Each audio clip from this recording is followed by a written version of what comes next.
운명이라는 말은 인생을 논할 때마다 늘 따라다니는 그런 단어입니다. 오늘 분명히 해두고 우리 기독교 신앙인의 운명, 인생이란 개념이 어떤지 그걸 알고 살 수 있는 은혜가 있으시길 바라는데, 제가 그 예전에 햄스터라는 그 조그만 하얀색 쥐 있지 않습니까? 그 두 마리를 키운 적이 있어요. 유리통 안에, 그 안에 쳇바퀴도 있고 뭐 물통도 있고 사료통도 있고 조그만 나무집 같은 것도 있습니다. 근데 그 중에 한 녀석이 늘 이렇게 웅크리고 앉아 있다가 조금 일어나서 물도 먹고 또 가끔 쳇바퀴 가운데 들어가서 막 이렇게 빙빙 돌리기도 하고 그래요.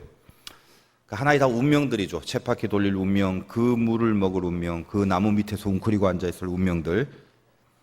그거 말고 그 안에서 다른 걸 할 수 있는 게 없습니다.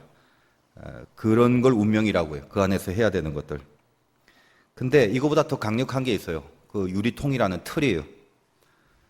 이 햄스터가 그 안에서 뭘 하든지 간에 물을 먹을 운명으로 살든 뭐 쳇바퀴를 돌리는 시간의 운명을 가지든 그 유리통이란 큰 틀 자체는 절대로 벗어날 수 없습니다. 자기가 주어진 틀, 그리고 그 틀 안에서 할 수 있는 것들을 하는 것을 운명이라고 한다면 뭘 하든지 간에 절대로 벗어날 수 없는 그 유리통 자체를 벗어날 수 없는 것을 숙명, 이렇게 이야기합니다. 그래서 숙명이라고 할 때는 숙자가 머물 숙자인데, 주어진 운명 안에 머무는 것, 머물 수밖에 없는 것, 거기에 안주하고 벗어날 수 없는 것, 운명보다 훨씬 더 좀 세고 강한 개념, 그게 숙명이라는 거예요. 예수 믿는 사람의 인생은 그럼 무엇에 달려 있는가? 여러분은 운명입니까? 뭐 숙명입니까? 여러분의 인생이라는 게 과연 무엇입니까? 그거 좀 알자는 거예요. 사람들은 그런 걸 알고 싶어요. 그래서 그거 알아내려고 사주팔자, 뭐 점, 토종비결 이런 거 보면서 자기 운명, 자기 숙명이라는 것을 점쳐보기를 좋아합니다. 그리고 그런 것들이 자기 인생을 이해하고 인생의 어떤 막힌 것들을 풀 수 있는 거라고 믿기 때문입니다.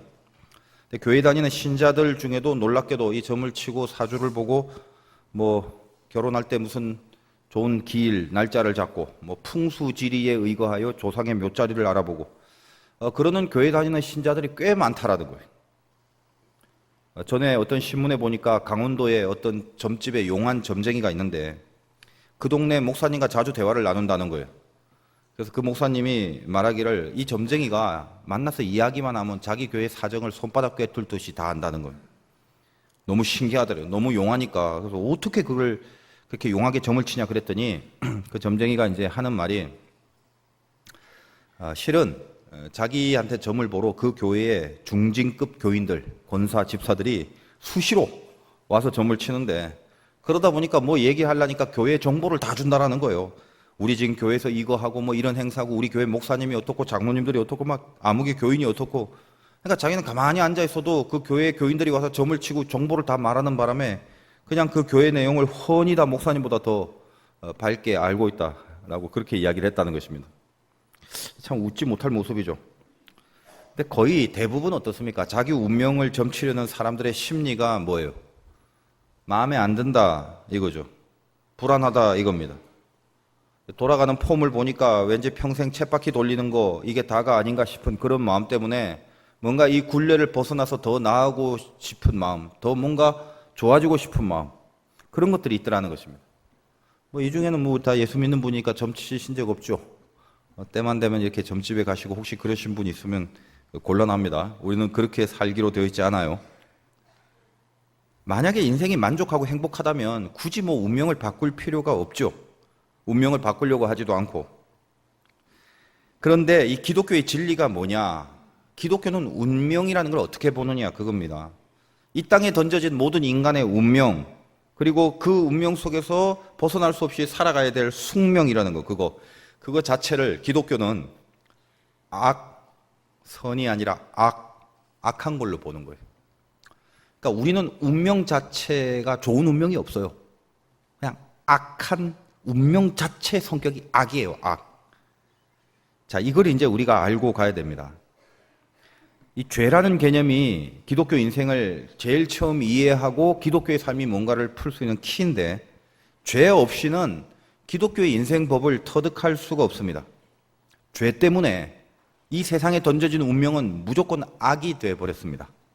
제가 이제 그 얘기를 할 것인데, 아까 제가 그 키우던 햄스터로 한번 돌아가 봅시다. 유리통 큰 거 있어요. 그게 세상이에요. 그게 이 햄스터의 육의 세계예요. 근데 그거는 죄 안에 있는 것임을 깨달아야 되는 거예요.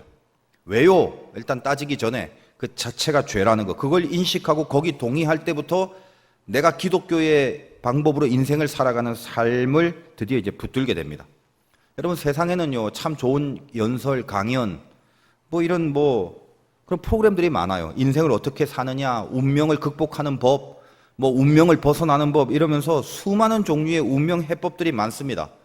귀가 홀깃홀깃해요. 좋은 말도 많고, 합리적인 말도 많고, 힘이 되어지는 그런 말도 많습니다. 근데 그 수많은 그 연설이나 강연과 강의들을 제가 이렇게 종합해서 정리를 해보면 크게 두 가지 방법으로 운명을 풀어가려고 하는 조짐들이 있어요. 일단 의지입니다. 첫째는.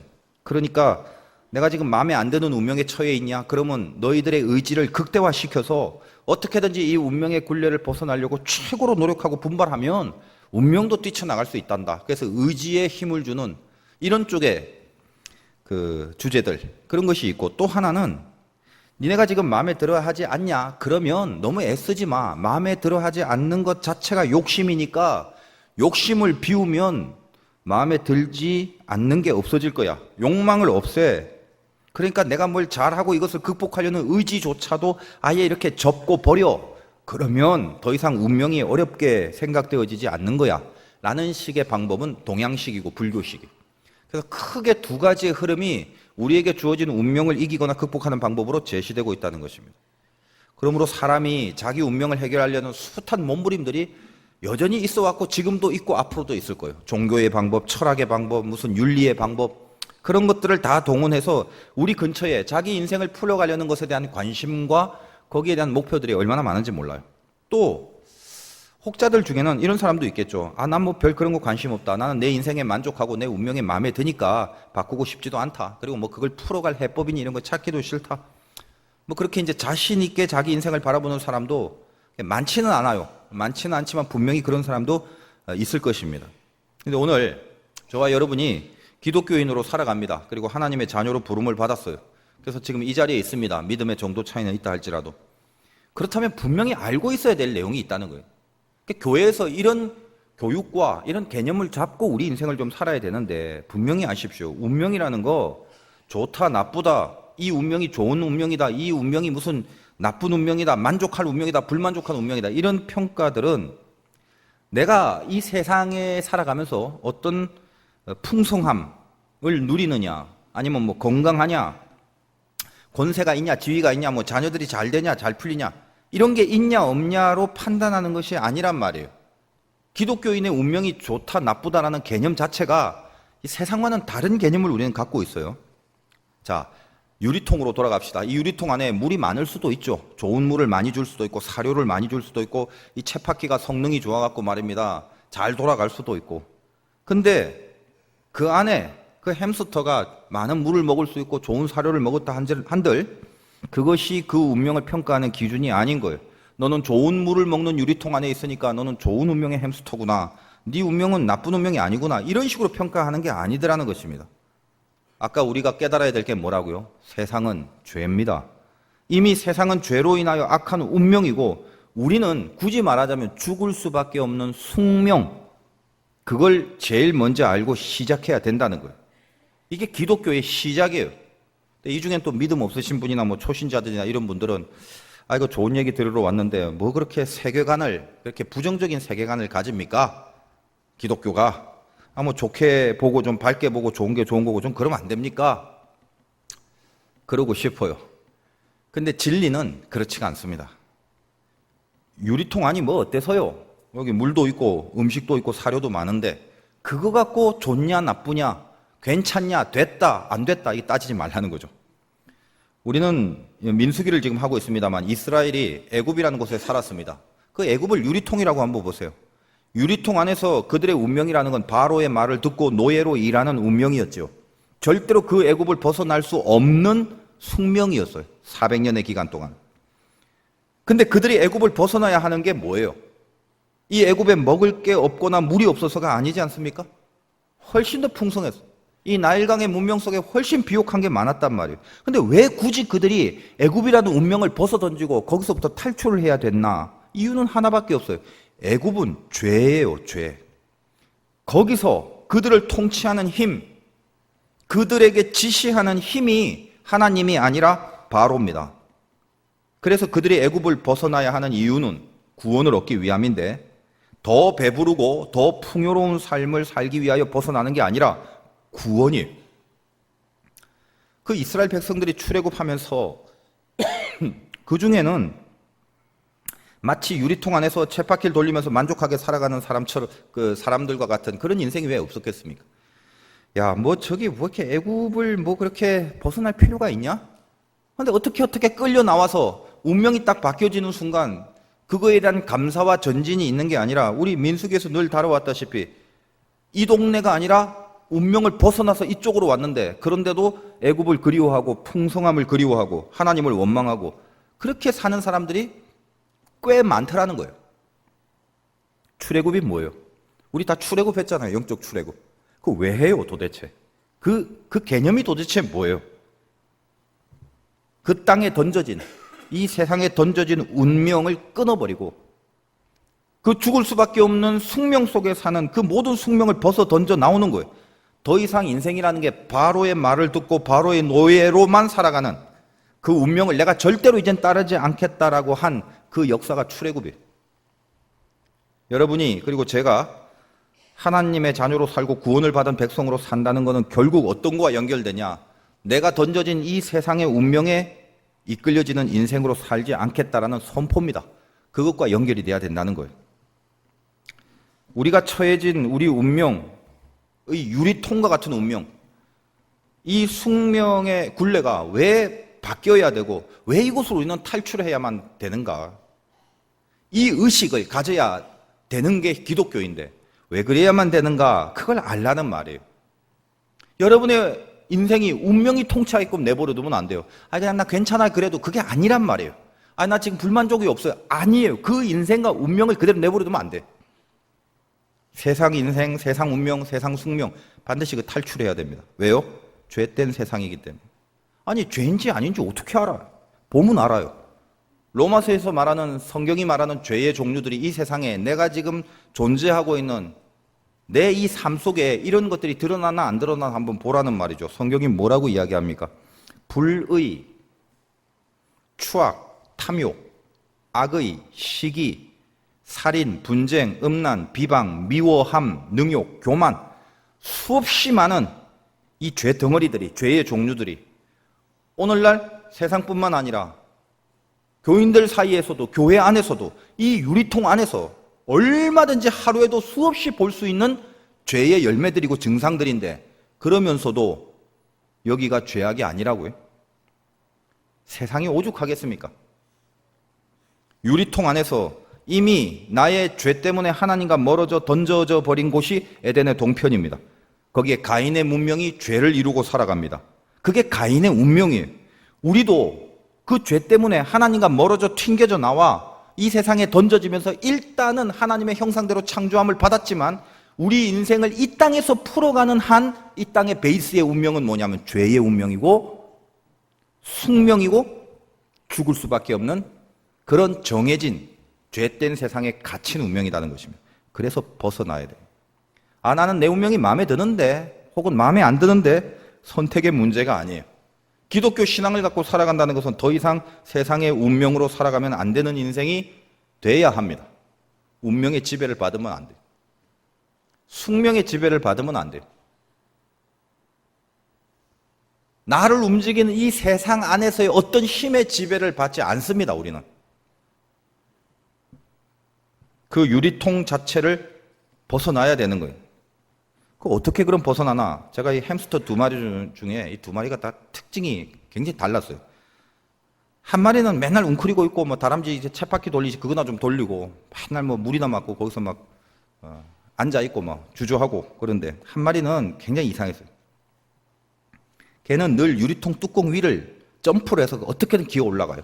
그 뚜껑을 벗어버리려고 이상하게 그 틈 사이로 공기가 약간 들어오나 봐요. 그 선을 따라 분주히 움직이면서 뭔가 밖으로 나가려는 의지를 계속 불태웁니다. 그래서 제가 그 두 녀석을 이렇게 관람하면서 이름을 지어줬어요. 맨날 그 웅크리고 앉아서 거기에 안주하려고 하는 거는 햄스터니까 성이 햄씨잖아. 햄 안주, 안주한다. 하나는 그랬고, 한 마리는 계속 탈출하려는 그 진취적인 기상이, 그때 제가 그 설교를 예전에 그 여호수아 가면 그거를 이제 설교를 한 적이 있는데, 우리 교회 말고 전에 오래된 거예요. 그래서 여호수아의 이름을 본따서 햄수아 이렇게 이름을 줬어요. 근데 이 햄 안주는 맨날 그렇게 안주하고 운명의 굴레 속에 처박혀 있다가 얼마 안 가서 죽어버렸어요. 근데 이 수아는 달라요. 얘는 열심히 움직이고 다녀요. 너무 제가 감동이 돼서 뚜껑을 이렇게 열어서 얘 수아를 꺼내서 사무실 바닥에 풀어 놓았어요. 자기가 아무리 발버둥 쳐도 안 되는 숙명의 뚜껑을 벗고, 운명이, 자기는 스스로 아무리 해도 안 되는데 뚜껑을 열어준 자에 의하여 운명이 바뀐 거죠. 유리통 밖으로 나간 거예요. 바로 그 시점.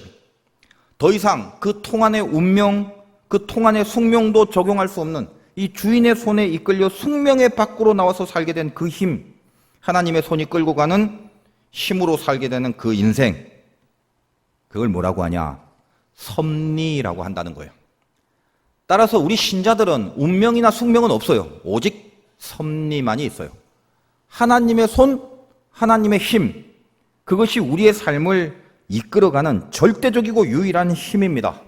이걸 믿고 살아가는 것이 기독교인이라는 거죠. 그런데 이 섭리 안에 있으면서 점을 치러보고 뭐 어디 구슬하러 가고 이 말도 안 되는 짓을 하고 산다면 이게 얼마나 이게 허망하고 안타까운 일일 수밖에 없겠습니까? 예수 믿는 우리들에게 세상 운명, 세상 숙명 그런 거 없어요. 오로지 하나님의 섭리. 그것이 우리를 이끄는 그 유일한 힘이라는 것입니다. 오늘 베냐민 지파의 계수를 보면 민수기 26장 41절에 45,600명인데 처음 계수된 35,400명에 비해 무려 12,200명이나 증가한 숫자로 성장합니다. 그런데 이 베냐민의 출생을 본다면 그 베냐민의 운명의 굴레라는 게 이렇게 성장할 만한 성격이 아니었어요.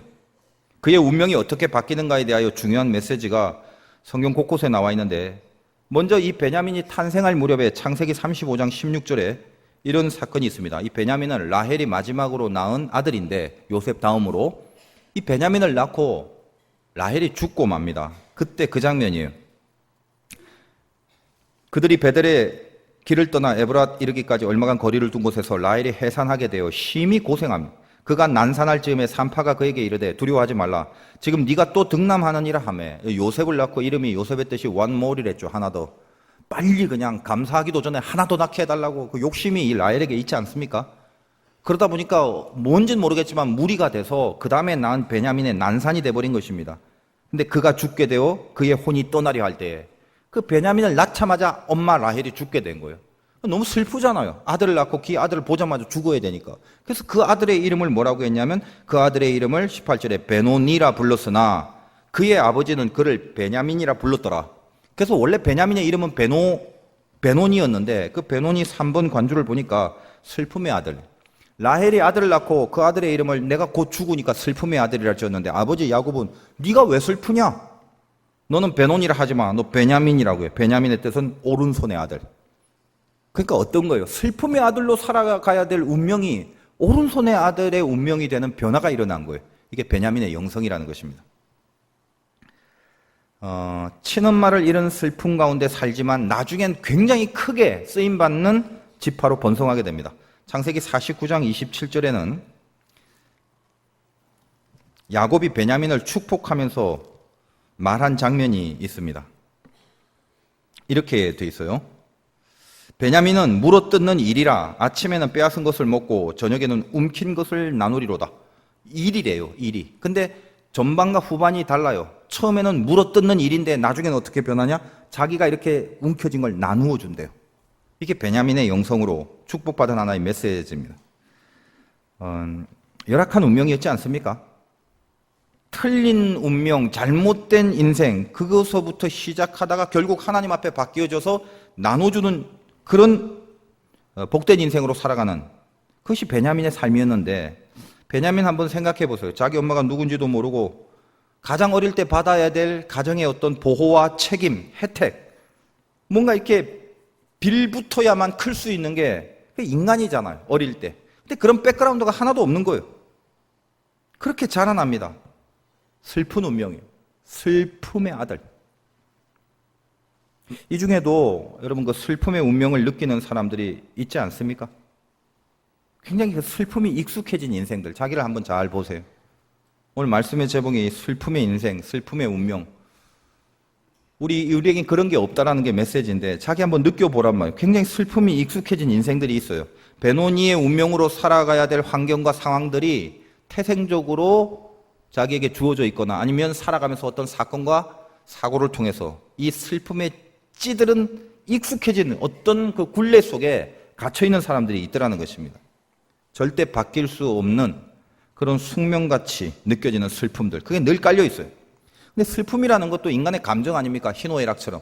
하나님이 우리를 만들 때 준 감정 중에 하나예요. 보편 감정이에요. 그럼 뭐 슬픔 자체는 나쁜 건 아니지 않습니까? 주님도 죽은 나사로를 보면서 슬픔의 눈물 흘렸고 멸망하는 예루살렘 보면서 슬픔의 눈물 흘렸는데 그 슬픈 감정이라는 건 때로는 문학으로 표현되고 시로 표현되고 노래로도 표현되고 그래서 인간의 어떤 감정의 카타르시스를 주는데 사용되는 그런 그 건강한 감정이라고 할 수 있죠. 자, 예를 들면 가족을 잃었을 때 슬프다. 그거 건강한 거죠. 가족을 잃었고 친지를 잃었고 친한 사람을 잃었는데 안 슬퍼? 그거 이상한 거죠, 그거는. 그러므로 슬픔 자체는 마땅히 있어야 될 감정입니다. 근데 중요한 게 뭐냐면 슬픔의 이 감정이 감정에서 끝나는 게 아니라 깊은 심리 밑에 뿌리로 침투를 해요. 그래서 어떤 그 운명론적인 슬픔의 정서로 꽉 고착이 돼버려요. 그럼 그때부터 슬픔은 감정이 아니라 마귀의 도구가 돼요. 혹시 우리 중에도 슬픔이 건강한 감정으로만 끝나는 게 아니라 깊은 이 뿌리의 심리 기제에 고착이 돼버려갖고 마귀의 도구로만 사용되는 그런 사람들이 있습니까? 어떤 증세입니까? 말씀드렸죠. 너무 익숙한 거예요, 슬픔이. 그냥 인생을 생각하면 기쁨이라는 건 호리만큼도 안 느껴져요. 슬픔이 익숙해요. 슬픔만 느껴져요. 그래서 자기를 바라보고 자기에게 집중하면 이상하게 눈물만 계속 나오는 거죠. 이상하게. 별일이 없는데도 자기한테만 집중하면 슬픔이 자꾸 나오는 거예요. 그거 심각한 증세죠. 감정으로만 끝나는 증세가 아니라는 거예요. 베노니의 운명을 살아갈 사람들입니다. 그러므로 그럼 내 슬픔이 건강한 감정이 아니라 깊은 심리 기제 속에 고착되어 버린 그런 악한 거라면 내가 과연 그런 슬픔인가 아닌가를 어떻게 검증할 수 있는가? 그런 사람들의 특징은 보통 두 가지로 나타납니다. 저 밑바닥에 불안이 있고 한쪽에 다른 곳에는 분노 두 가지가 있어요. 그래서 슬픔의 감정이 심리 기제로 들어가게 되면 항상 불안과 분노 두 가지가 있을 수밖에 없습니다. 마귀가 사용하는 거예요. 여러분 예를 들면 이해하기 쉽게 우리 2년 전에 세월호 참사 사건을 잊지 않고 있습니다. 가끔 그때 기사와 영상을 보면 이게 참 신기하죠. 우리나라에는 사실 큰 사고들이 다른 것도 많았어요. 삼풍백화점 사건, 무슨 성수대교 사건, 기타 등등. 근데 이상하게 그 애들이라서 그런지 저도 요즘 가끔 기사를 가끔씩 이렇게 어떻게 뜨는 걸 이렇게 보면요. 달라요, 느낌이. 그러니까 일단은 너무 큰 슬픔이 느껴져요. 당시 그 사건을 통해서 우리나라 국민들의 어떤 집단 우울증이 발동이 됐어요. 그냥 너무너무 슬퍼요. 근데 슬픔이 몰려오는 거는 당연한 건데 그걸로 끝나지가 않습니다. 그래서 많은 사람들의 인터뷰들을 좀 들어보면 그들이 말하는 말 속에 들어가 있는 심리 기제의 두 가지가 나타나게 돼요. 슬픔이 파고들어서 어떤 사람이 이런 표현을 해요. 이런 나라에 세금 바치고 산다는 것 자체가 용납이 안 된다. 이 나라는 나를 더 이상 지켜줄 수 없고 우리 가족들을 더 이상 지켜줄 수 없다. 나 딴 데 갈란다. 불안이 나타나요. 불안이. 또 하나는 이 사고의 원인이 되는 사람들과 그 구조의 시스템에 책임이 있는 관계자들, 나아가서는 국가에 대한 분노가 불처럼 일어나는 두 가지의 기제들로 나타나기 시작해요. 슬픔이 감정의 단계가 아니라 깊이 들어가서 심리 기제를 좌지우지해버리면 인간이 불안과 분노가 항상 나타나게 돼 있다는 것입니다. 따라서 여러분들 중에 혹시 삶에 대해서 불안이 너무 커지고 도무지 어떻게 할 수 없는 답답함, 그 어떻게 할 수 없는 거, 이 운명의 굴레를 벗어날 길이 없어서 낙담이 되고 막 어둡고 불안함밖에 없는 거예요. 가슴이 뛰고 막. 혹은 조그만 자극, 아무것도 아닌 반응에 대해서도 어떤 사람 앞에 분노가 끓어오르고 어떤 사건 앞에 막 분노가 끓어오는 그런 성향이 오랫동안 지속되고 있는 사람. 그 사람들은 대부분 베노니의 슬픈 운명의 굴레에 붙잡혀 있는 그런 증세라고 봐도 틀림이 없습니다. 베노니의 운명을 극복하지 못한 상태예요. 물어 뜯는 이리 같이 내가 뺏기면 안 된다는 불안과 뜯어 먹어야 된다는 분노가 같이 일어나는 거예요. 하나님의 강력한 섭리가 나를 이끄는데 그 섭리 안에 못 들어가는 거죠. 그 섭리가 분명히 있는데 여전히 주어진 운명과 슬픔의 그 숙명의 굴레 속에서 헤어나오지 못하는 악한 마귀에게 사로잡힌 상태입니다. 여러분, 엄마를 잃었어요. 그 슬픔 보세요. 베냐민. 더 이상 기댈 곳이 없는 고아와 같은 운명입니다. 자기 인생을 받쳐줄 환경이 다 사라져 버렸어요. 여러분 인생도 마찬가지죠. 어린이나 애나 비빌 언덕이 있어야 든든한 건 사실 아닙니까? 아무것도 없다. 얼마나 불안해요. 나를 지지해줄 가장 기본적인 베이스가 상실된 상태. 깊은 슬픔의 밑바닥에서 이 불안과 분노는 점점 커져가기만 하죠. 저도 그런 경험이 있어서 너무나 잘 압니다. 뭐 제 얘기는 간헐적으로 몇 번 합니다만 기독교 가정이 아닌 거죠, 저는. 그래서 어릴 때부터 이상하게 늘 그 제사를 참 좋아했고 우리 집에서 제사를 잘 지냈단 말이죠. 명절이면 친척들이 대형 버스를 하나 빌려갖고 거기 다 타고 이제 성묘를 다녔어요. 저희 아버지도 뭐 안 믿는 분이면 틀림없고 저희 아버지는 뭐 경찰 하시다가 사업도 하고 뭐 삼촌들, 친척들이 다 이렇게 학벌들이 좋아요. 할아버지가 교장 선생님을 하셨기 때문에 그 할아버지 밑에서 유교식 교육을 받았어요. 다들 너무 점잖하고 근엄해요. 공부도 더 잘해서 뭐 명문고 다 나오고 뭐 다 그랬어요. 서울대 법대 나와 법조계 계시고 뭐 경제계에 무슨 세무공무원도 계시고 뭐 경찰 공무원도 계시고 그래요. 항상 모이면 그냥 근엄 자체, 근엄 자체. 근데 제가 제사 지내는 날을 매일 손꼽아 기다려요. 엄마 언제 제사 지내? 엄마 언제 제사 지내? 이유가 뭐냐면 먹을 것도 많아서 그렇지만 이 친척들 삼촌들이 모이면요 근엄하고 말은 없는데 용돈을 엄청나게 줘요. 그래서 대목이에요 그날이. 이번에 제사냥 빨리 기다리는 거예요. 그날 오면 삼촌한테 그냥 인사 오셨어요? 그러면 아무 말 없이 그냥 돈을 줘요. 그게 너무 좋은 거죠. 그리고 이제 가끔 이제 돈 받으러 어디 인사하러 가면 무슨 법원이나 이제 경찰서 같은 데 가면 제가 조그만 애가 가는데도 그 삼촌 따라가면 사람들이 경례를 탁탁 붙이면 뭐 어깨 으쓱해지고 너무 좋아요. 그래서 집에서는 저는 어쨌든 누나가 한 분 있지만 막내니까 늘 생각할 때 뭐 그렇게 뭐 엄청나게 세고 풍성하진 않더라도 마음이 심리가 좀 든든하고. 그래서 제가 이제 초등학교, 중학교 다니면서도 뭐 학교에서 한 번도 반장을 안 한 적이 없어요. 그러니까 늘 이렇게 기쁘게 살아온 뭔가 너무 좋은 거예요, 그냥 세상이. 어느 날 주님이 저에게 믿음을 주시고 우리 가정에 구원을 주기 위해 모든 것을 한 번에 날려보내는 시련을 주었습니다. 그래서 제가 고등학교 3학년 때 본격적으로 처음 예수를 믿게 됐는데 그 당시에는 그 가족들 모두가 마치 베노니의 마음 같을 거예요. 전부 뿔뿔이 흩어져서 아버지가 어디 있는지 어머니가 어디 있는지도 모르는 상태에서 저 혼자 다 찌그러진 폐허 같은 판잣집 단칸방에서 한 1년의 시간을 지내야 했던 그런 시절이 있었습니다. 그때 생각하면 한 번에 확 바뀌어지는 것이 감당이 안 됐죠. 어린 나이지만 그때 예수를 믿었어요. 시작을 했는데 믿음은 분명히 있었지만 제 가슴에 있는 딱 하나뿐인 감정 1년 내내 슬픔 하나밖에 없었습니다. 친구도 다 끊고 친구하고도 이야기도 안 하고 학교에서도 말 없이 살았어요. 1년 동안 도시락을 한 번도 싸간 적이 없으니까요. 제가 할 수 있는 것은 기껏 새벽에 나와 그 학교 근처 교회 찬바닥에 무릎을 꿇고 기도하고 시간 맞춰 학교 올라가는 거. 그리고 그 교회에 문이 잠겨져 있으면 그 눈 덮인 야산에 올라가서 거기서 그냥 무릎 꿇고 기도하고 매일매일 기도만 하며 살았던 그런 시절이었어요. 근데 기도만 하면 울지 않은 적이 없어요. 계속 눈만 감으면 흘러내리는 거예요. 남들은 보면은 신앙 좋은데 이럴 거예요. 근데 신앙이 좋은 게 아니에요. 그냥 슬픔. 그냥 슬픔 그거 하나뿐이에요.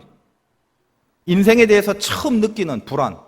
이 슬픔의 건강하고 건전한 감정이 아니라 뿌리 깊은 심리 기제에 들어와서 불안함이 이대로 어떻게 살아갈 건가에 대한 불안이 이것이 나를 좌지우지하고 또 한쪽 곳에는 운명에 대한 분노, 가정에 대한 분노, 뭐 부모에 대한 분노, 환경에 대한 분노 이게 온통 가슴에 있어서 그 기도하는 시간 울지 않으면 하루를 살 수가 없는 그런 세월들이 있었습니다. 그러니까 분명히 몸은 기도하고 있어요. 근데 내 속에서는 원망이고 어떤 불안이고 분노고 이것만 가득하고 성경도 많이 그때 읽어봤는데 말씀이 힘이 될 때도 있었지만 제 생각엔 제 기억엔 그래요. 힘이 되는 경우보다는 아니 왜 나한테 이런 걸 지키라고 이런 걸 지키라고 하려면 이 모양으로 냅두고 이런 걸 지키라고 하면 말이 되냐? 은혜가 되는 경우도 있지만 어느 날은 또 분노가 생겨서 한참 힘들 때는 성경을 읽다가 제가 도라이버라고 성경을 막 찢어버린 그런 경우도 있어요. 너무 감당이 안 되는 거예요. 아니 뭘 좀 해놓고 지키라고 하지. 아니 이렇게 만들어 놓고 이 말씀을 지키라고 말이 되냐 하나님. 그러니까 찢고 나니까 또 성령이 또 임하니까 죄스러워서 또 벌 받을까 봐 다시 가서 울면서 회개하고 그걸 갖고 와서 또 테이프로 하나씩 다 붙여서 주님 잘못했습니다. 벌 주지 마세요. 또 울고. 슬픔이 계속되니까 슬픔이 익숙해지기 시작하면서 웃음을 잃어버리게 되더라고요. 몇 번이나 이게 해서는 안 될 생각을 하기도 하고 또 시도 직전까지 간 적도 있었습니다. 그런 깊은 슬픔 속에만 살고 있다가 어느 날 이제 고등부 기도회가 있다고 담당 전도사님이 그 산 밑에 작은 교육관 사무실이 있는데 거기서 기도회를 인도하셨어요. 우리 다 부르고 고등학생들 몇 명 안 되는데 책상에 이렇게 앉아서 기도를 시키는데 다들 열심히 기도를 하고 있었습니다. 근데 당시 저는 제 친구들조차 제가 어디서 사는지 어떻게 사는지 어린 마음에 자존심이 강해서 그 누구한테도 저의 얘기를 하지 않았어요. 그날 학교 담임 선생님이 불러서 뭐 가정 방문을 막 얘기하고 있는데 제가 다 거절했어요. 제 손에. 그 부모님한테 연락을 해라. 부모님한테 연락도 못 한다. 제 손에서 자 따르니까 이제 다 잘라보니 괘씸죄에 걸린 거죠. 그래서 그날 교무실에 불려서 엄청난 모욕을 들었던 날이라 마음이 완전히 다 무너져 있는 상태였어요. 근데 그날 기도회를 한다고 모임이 있어서 갔는데 그때 인도했던 전도사님은 기도를 참 많이 하시는 분이었어요. 그 전도사님은 몸에 불치의 병이 있어서 완전 바짝 말랐는데 이 얼굴, 손, 머리 이런 데 피부가 이렇게 망가진 상태로 있었습니다. 그래서 여름에도 이렇게 장갑을 끼고 다니시는 분인데 그분이 이렇게 바르는 약 연고가 있어요. 특별히 이제 병원에서 특별히 이제 주문한 그런 건데 그거를 저한테 주면서 그 전도사님 볼 때 제가 좀 기도를 많이 하게 보였나 봐요. 맨날 우니까. 너는 기도를 많이 하니까 이 연고는 네가 나한테 발려줘야 된다. 그래서 제가 그 전도사님한테 머리에 이렇게 연고를 발라서 이렇게 그거를 저에게만 부탁을 했는데 그렇게 지내던 전도사님이었어요. 근데 앉아서 기도회를 하는데 너무 마음이 아프고 슬픈데 그날따라 이제 마음도 무너졌고 속에 마귀가 확 들어온 거예요. 제가 알죠. 그때는 마귀라고 몰랐지만 이제 세월이 지나고 이제 해석을 하니까 다 알게 되죠. 확 들어오면서 알 수 없는 분노가 확 솟구치는 거예요. 근데 몇 명 안 되는 사람이 모였지만 굉장히 뜨겁게 기도를 했고 전도사님도 방언으로 계속 기도를 하는데 갑자기 그게 듣기가 싫은 거예요. 그냥 막 속에서 치밀어 오르는 분노가 이거 어쩔 수가 없는 거예요. 이런 기도를 하면 뭐하냐. 아니 여기 와서 이렇게 기도한다고 내 인생에 뭐가 풀려진 게 뭐 있냐. 그러면서 그 슬픔의 밑바닥에 있는 분노와 불안이 막 주체할 수 없어서 다 때려쳐 하면서 제가 이 기도 소리를 듣기 싫어하는 채 이 자리에서 벌떡 일어나려는데 그때 이 전도사님이 옆에서요. 눈을 감은 채 제가 일어난 걸 본 것도 아닐 건데 계속 방언으로 기도를 하면서 눈을 감은 채 장갑을 이렇게 벗고 그 상처뿐인 손으로 일어나 있는 내 손을 잡았어요. 그리고 눈을 감은 채 저한테 얘기를 하는 거예요. 눈을 감은 채. 용도가 하나님이 너를 너무너무 사랑하신대. 그 손에 붙잡힌 그 순간 제 손을 붙들고 있는 전도사님의 손이 십자가에 못 박힌 주님의 손으로 보였어요. 우리는 하나님이 우리를 사랑한다는 말을 수없이 성경에서 들어왔습니다. 저도 물론 수없이 들어왔고요. 그때만 해도. 그때 그 전도사님의 깊은 영의 기도를 통하여 저에게 들리는 말씀은 하나님이 저에게 하시는 말씀이었어요. 그것도 십자가에 못 박힌 손으로 나를 붙잡으면서 너무너무 너를 사랑하신다는 그 한마디 말씀이 내 안에 모든 슬픔을 모조리 녹아버리게 돼요. 그래서 그때 제가 다시 얼마나 울면서 그 자리에서 기도를 했는지. 근데 그때의 눈물의 기도는 슬픔의 눈물에 익숙한 기도가 아니라 감사며 감동이며 깊은 기쁨의 그 눈물의 기도였음을 기억합니다. 베노니, 슬픔의 아들이 베냐민, 오른손의 아들로 바뀌는 시간이었다. 내 슬픔의 운명을 벗어나서 하나님의 섭리의 운명으로 살아가게 하시기 위해서 나를 위해 대신 죽으신 그 손이 지금까지 저와 여러분을 이끌고 있다는 것을 분명히 믿으시기 바라요. 슬픈 운명의 베노니가 오른손의 아들이 돼서 섭리의 인생을 살게 될 때 도대체 어떻게 그런 변화가 일어났는지 제가 그때 그 손에 붙잡혀서 내 마음에 일어난 그 변화들이 그 슬픔이 극복됐던 그 은혜들이 주님이 나를 사랑하신다는 그 한마디였던 것이 나중에 제가 이 베냐민의 메시지를 보면서 깜짝 놀란 이 베냐민 지파가 모세에 의하여 받은 축복의 메시지가 동일하다는 걸 알게 됐어요. 신명기 33장 12절입니다.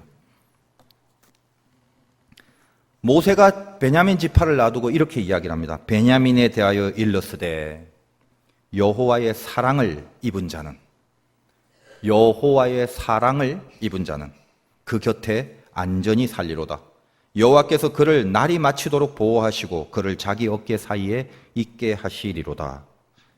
사랑을 입은 자.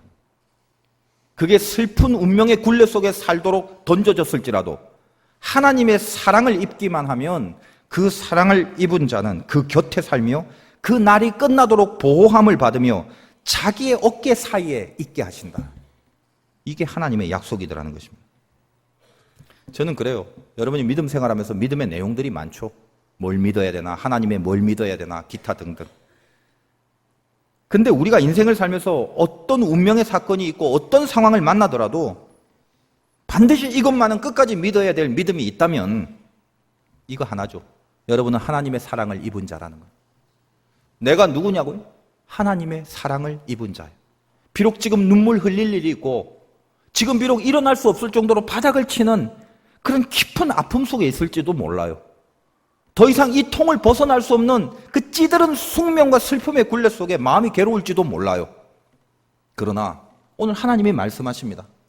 그거 다 안다. 한 번에 회복되거나 한 번에 내 마음의 슬픔이 없어질 수는 없어도 내가 너를 사랑하고 있다는 거, 너는 나의 사랑을 입은 자라는 거, 그거 하나만은 믿고 당해다오. 이게 하나님의 마음이에요. 그럼 가만히 생각해 보세요. 어떻게 여기까지 온 줄 아십니까? 하나님이 여러분을 사랑해서요. 그거 외에는 아무것도 없어요. 제가 왜 여기까지 왔으며 여러분이 왜 여기까지 와 앉아 있을 수 있습니까? 안 죽고요. 하나님이 나를 사랑해서요. 그거 외에 없어요. 이런 얘기를 들으면 자격지심 생기죠. 나에게 사랑할 거리가 뭐가 있는가? 없어요. 근데도 사랑하셔서 너무너무 감사한 거예요. 그 사랑의 감격, 그 사랑을 입고 있다라는 그 믿음이 내 안에 있는 한 여러분이 비록 나뒹굴어지고 떨어져 있는 그 자리에 금방 회복이 일어나지는 못할지는 몰라도요. 결국은 그 사랑이 나를 이끌어 끌고 가는 결과와 만나게 됩니다. 그게 베냐민이에요. 슬픔의 아들로 시작됐지만 오른손의 아들로 풀려지는 결과가 베냐민의 인생이었습니다. 그거는 운명이나 숙명이 아니라 섭리라는 겁니다. 나를 지금 지배하고 있는 힘이 하나님의 섭리입니다. 쓸데없는 운명과 숙명의 굴레에 빠져 스스로 헤매거나 방황할 필요 없습니다. 성경에 등장하는 베냐민 지파 출신들의 영성이 이걸 다 닮아가요. 대표적인 몇 사람 중에 에훗이라는 사사가 있어요. 왼손잡이라고 표현되어 있습니다. 모압 왕가의 싸움에서 칼을 숨겨 들어가 승리합니다. 성경은 왼손잡이라고 되어 있지만 원문은 장애인이에요. 그러므로 에훗은 건강이, 그러니까 뭔가 장애가 있어서 팔을 못 썼다고요.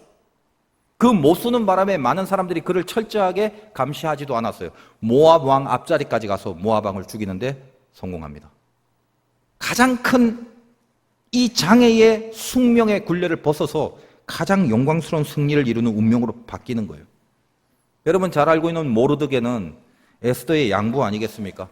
어떤 슬픔의 운명이었나요? 포로된 자. 나라를 빼앗기고 포로 가운데 살았지만 오히려 그 가운데서 에스더를 통하여 그 나라를 지킬 수 있도록 왕에게 간언하게 한 구국의 영웅이 되잖아요. 가장 대표적인 베냐민 지파의 출신이 누굽니까? 사도 바울이에요. 여러분 사도 바울 잘 알죠? 어떤 사람입니까? 그 사람이 처음에 예수 죽이는데, 예수 믿는 사람을 잡아 죽이는데 사용했던 자기의 모든 건 마치 물어뜯는 이리같이 예수 믿는 사람을 물어뜯으려고 그렇게 설쳤던 사도 바울 아니었습니까? 그런데 어떻게 돼요? 주님을 만나는 순간 그 슬픔의 운명이 아니라 외려 방향을 바꿔서 생명을 살리고 복음을 나누어 주는, 아침에는 물어뜯는 일이다가 저녁에는 움킨 것을 나누어 주는 자로 바뀌는 영성을 보지 않습니까? 하나님의 사랑을 입은 여러분의 운명이 어떻게 슬픔의 운명이 될 수 있겠습니까? 착각하지 마십시오. 스스로 오해하지 마십시오. 어떤 장애가 있다 할지라도 왜 이 모양이냐? 왜 이따위로 되어져 버렸냐? 기타 등등 어떤 상황이 있다 할지라도 여러분을 슬픈 숙명으로 내몰아갈 수 있는 건 없습니다. 여러분을 이끄는 힘은 오직 하나님의 섭리. 나는 하나님의 사랑을 입었어요. 그것을 주장하고 그것을 느끼고 그것에 집중하는 순간 여러분은 절대로 슬픈 운명의 굴레 속에 빠져들 수 없습니다. 우리는 여전히 나를 위해 죽으신 그 사랑이 있는데도 불구하고 내 스스로 떨어져 자꾸만 슬픔의 노예로 살아가려는 적이 얼마나 많은지 몰라요. 여기가 분명히 벗어난 자리인데 또 애굽을 그리워하고 여기가 분명히 하나님 앞에 붙들린 자리인데 또 그 죄를 그리워하는 못난 모습으로 살아가는지 모릅니다. 슬픔이라는 베노니의 운명에 찌들어버린 약한 자의 근성이에요. 여러분을 이끌어가는 것은 섭리입니다. 사랑을 입은 자는요, 떨어져도 또 올라가요. 보니까 그렇더라고요. 하나님의 사랑을 저도 입었기 때문에 많이 떨어졌는데 또 올라가요. 이상하게 기회를 줘요. 또 올려보내요. 내 마음속에 작지만 또 올라갈 수 있는 하늘의 은혜들이 있어요. 여러분 모두 그랬기 때문에 지금 이 자리에 다 있는 거예요. 남은 힘이 한 방울이라 할지라도 절대 안주하지 않습니다. 죄의 운명 속에, 죄의 숙명 속에, 세상의 구조 속에 그냥 안주하지 않습니다. 한 방울의 힘이라도 딸려서 떨어질지라도 또 올라가요. 오늘도 또 올라가요. 그 지긋지긋한 운명의 굴레를 벗어나서 하나님의 손에 무조건 붙들리고 싶어서 그 섭리 속에서 살고 싶어서 오늘도 이 세상과 죄 앞에 참 남은 한 방울의 힘이라도 다하며 끝까지 저항하고 끝까지 버티고 또 붙잡고 올라가려고 바둥바둥거리는 바로 그 간절함이, 그 거룩한 애처로움이 하나님의 사랑을 입은 자들의 마지막 증거이기 때문입니다. 가끔 아까 말씀드린 햄수아가 생각이 나요. 진짜로요. 은혜가 있어요. 그 안주하고 웅크려서 운명의 굴레에 갇혀 죽어버린 햄안주, 걔와는 완전히 달라요. 햄수아는 지금 제 머리에도 선합니다. 그 유리통 뚜껑을 열고 나가려고요. 그 뚜껑과 맞닿은, 그 유리벽과 뚜껑과 맞닿은 그 조그만 틈, 그 유리벽의 모서리를 어떻게든지 간신히 기어 올라가고 그 작은 손톱 같은 거를 그 안에 집어넣고요. 그냥 바튕기고 그걸 나가려고, 그걸 벗어나려고. 그러다 바둥바둥 거리가 또 뚝 떨어져요. 그러면 또 어떻게든 간신히 올라가서 그 손끝으로 모서리를 움켜쥐고 아마 상처도 많이 났을 것 같아요. 다시 또 몸부림을 치다가 걔 왜 그런지 모르겠어요. 걔는 이 안에서 그냥 다람쥐 쳇바퀴 돌리는 게 관심이 없어요. 그 틈새로 또 손가락을 넣고 또 올라가고 또 벗어나려고 하고 그러다 또 뚝 떨어지고 지칠 때까지 또 매달리다 또 떨어지고. 저는 그 모습이 선명해요. 지금도 너무 큰 은혜가 됐어요. 내가 뚜껑을 열어서 그 몸부림치는 그 녀석의 운명의 굴레를 빼서 바깥에 이렇게 놔둘 때까지 걔는 피 맺힌 사투를 벌리고 있었습니다. 그 녀석이 떨어질 때 저는 그 떨어지는 모습을 절대로 실패로 보이지 않았어요. 정말 매달리다 너무 힘이 딸려 나뒹굴어져 떨어지면 그 뒹굴던 그 모습이 그게 가끔은 너무 아름답게 느껴져요. 저와 여러분이 햄스터보다 못한 인생을 살아서 되겠습니까? 언제 한번 바둥거리며 다시 올라가 이 세상과 슬픔 앞에 저항하려는 그 안간힘을 한 번이라도 해본 적이 있으십니까? 그 위에서 나를 사랑하는 하나님의 사랑을 입은 우리가 그런 저항도 없이 그냥 슬픈 운명의 굴레 속에 빠져 지멋대로 방치하고 방관하며 살아가 버린다면 햄스터만도 못한 인생이 아니겠냐 이 말이에요. 우리는 베노니가 아닙니다. 슬픔의 아들이 아닙니다. 베냐민으로 우리의 이름이 바뀌었어요. 우리는 오른손의 아들이. 여러분의 운명과 숙명이 세상 속에 이 보여지는 육의 세계와 현실 속에 있지 않고 저 위에 계신 하나님의 손에 달려 있음을 분명히 믿으시고, 그 하나님이 엉망인 우리를 당신이 죽으시기까지 사랑한다는 이 귀한 진리를 염치 없음에도 분명히 또 믿으시고, 그 사랑에 힘 입었기에 오늘도 나는 내가 할 수 있는 최선의 사투를 벌릴 각오와 결단을 하시는 것이 마땅한 신자의 삶일 것입니다. 베냐민의 영성으로 승리하시길 주님의 이름으로 축원드립니다.